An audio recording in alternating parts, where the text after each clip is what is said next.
It's not a bad view from 7,000 feet up in the Cascade Mountains, but Dave Hill and Ryan Crumley aren't here just to look at the scenery.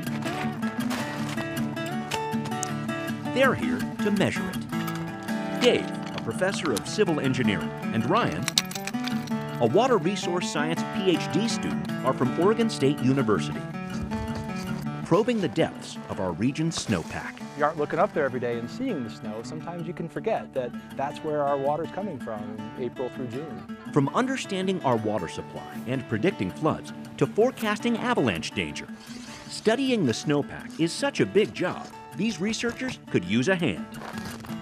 Yours, to be exact. We sort of hope that it's a collaborative thing. You know, we want people to help us by essentially sending measurements to us. That's right, it's your turn. Through a grant from NASA, researchers from Oregon State, the University of Washington, and the University of Alaska Fairbanks have launched a 4-year project called Community Snow Observations. Does that work? If you're up in backcountry snow, you're encouraged to get out the probe you're probably already carrying and take a measurement. 195 it out? It is. When you submit that number through the free Mountain Hub app, Hit the check symbol. your phone uses its GPS to plot the location. Then, And when you get back into cell range, it will upload that measurement. Dave says it's an invitation to be a citizen scientist, an opportunity to develop a deeper connection between the natural beauty we all cherish and the research that helps us understand it. What we hope is that they see that they have a role in making science better. It's not just a bunch of scientists in their laboratories doing their thing. We really want the public to see that they can contribute. Researchers say taking a small amount of time to take a measurement like this can have a huge impact on all of this. Ryan is the guy crunching the snow and the numbers. You can see when you're out here, there's just so much mountain surface everywhere, and we don't really have good data coming in from the entire mountainside. Snowpack is traditionally measured at fixed location snowtel or snowpack telemetry sites by the Natural Resources Conservation Service. But citizen scientists in Alaska went far above and beyond that last winter, sending in almost 500 measurements from spots snowtels don't cover.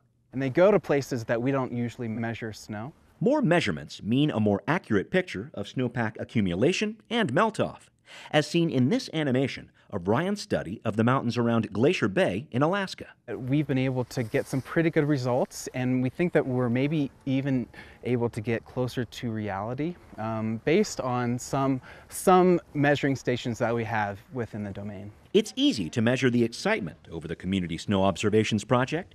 Just ask Mike Emard, who's ready to ditch his alpine skis and make some measurements in the backcountry. Next time I go out, I'm planning on doing it. It's important to him to help scientists like Dave and Ryan study our snowpack, About 170 or so.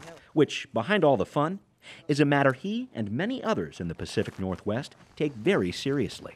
There's a lot of doubters out there in terms of like climate change and that sort of thing. If you get more data, more measurements, I think let the science and the data speak for itself. And that data is already speaking volumes. Dozens of reports have come in to the Community Snow Observations website this winter in Washington and Oregon. There's a plan to expand to the Rocky Mountains, too.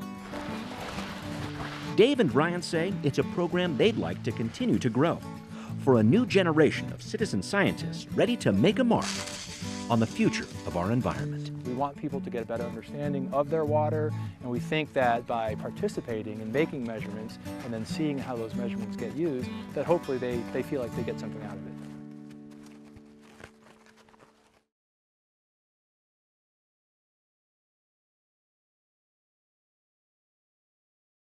Watch CityStream Thursday nights at 7 on the Seattle Channel, or get video on demand and podcasts anytime at seattlechannel.org.